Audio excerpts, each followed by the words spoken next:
Para Romo, Bruder, Suster, Bapak, Ibu, dan Saudara-saudari terkasih, selamat pagi dan berkah dalam. Hari ini hari Sabtu Suci, juga dikatakan sebagai hari Sabtu Sunyi. Sesungguhnya ada hal yang positif yang perlu kita renungkan sehubungan dengan hari Sabtu Suci ini. Sabtu suci, Sabtu sunyi bukan berarti tanpa kegiatan. Justru setelah kita mengikuti kisah sengsara Yesus, bagaimana Yesus Tuhan kita itu diperlakukan secara kasar sehingga ia harus menderita dan wafat di kayu salib. Sabtu suci merupakan saat-saat di mana suasana duka itu melingkupi para pengikutnya. Kita bisa membayangkan orang yang begitu dekat, orang yang begitu mencintai, seperti para wanita Maria Magdalena dan teman-teman, tentu sangat berduka dan membuat pagi yang sepi dan suci itu menjadi suatu saat di mana dia sungguh-sungguh merasa prihatin, ya, ingin rasanya menangisi kepergian Tuhannya itu.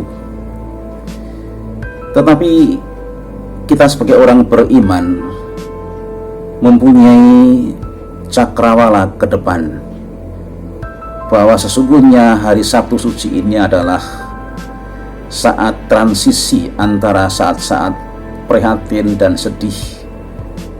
Kita sedang mempersiapkan saat-saat di mana kita akan bergembira, bersuka cita, merayakan malam Paskah, Fitri Paskah, di mana kita tahu dalam perayaan Paskah itu suasananya begitu gembira, begitu optimis, begitu mantap, ya, dengan upacara cahaya. Saya tidak tahu, masing-masing paroki mungkin berbeda merayakannya karena pertimbangan COVID yang belum juga selesai. Pada prinsipnya kita memang harus menjaga protokol kesehatan, oleh karenanya ya tidak boleh berkumpul terlalu lama. Maka bagian-bagian tertentu bisa dihilangkan, bukan berarti lalu menghilangkan kegembiraan sukacita malam Paskah itu.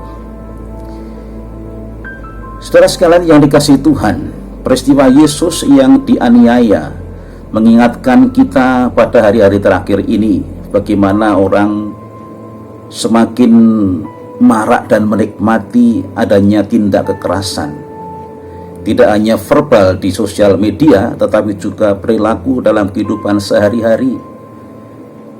Ambil saja contoh ketika ada demo para mahasiswa di depan gedung DPR RI.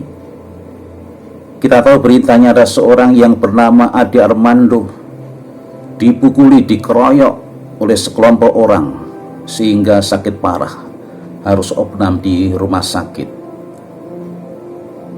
Secara pribadi saya simpati kepada Ade Armando ini karena dia seorang pejuang NKRI yang bisa dipercaya.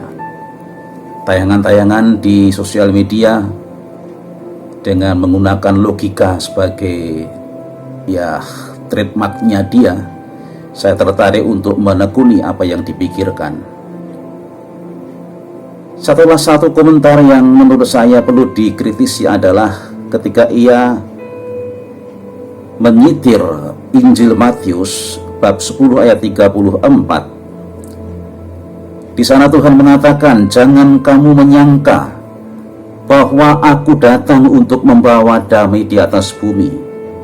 Aku datang bukan untuk membawa damai, melainkan pedang."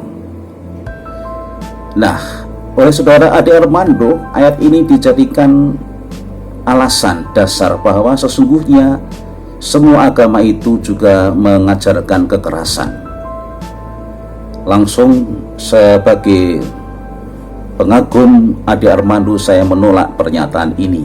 Ia mengatakan bahwa harus pakai logika, tetapi kali ini dia sama sekali nggak menggunakan logika karena penafsirannya salah. Apa yang mesti kita perjuangkan dalam kehidupan beriman adalah membela iman sedapat mungkin, bukan berarti peperangan. Membawa pedang, bertindak tegas. Kita juga mengenal pepatah, ya, fortiter in re, suaviter in modo. Gereja mengajarkan kita harus tegas dalam iman, tetapi lembut dalam tindakan. Kekerasan sama sekali tidak diajarkan dalam gereja. Sebagai murid-murid Kristus, Tuhan kita sendiri tidak menghendaki itu, bahkan dia menjadi korban kekerasan dan penganiayaannya hingga dia mati di kayu salib. Maka pada kesempatan ini, sambil menantikan saat-saat kudus dan mulia malam Paskah, mari kita menegaskan arah ke depan dan selanjutnya bahwa orang Katolik, orang Kristiani tidak diperkenankan berbuat kasar dan keras, melakukan kekerasan.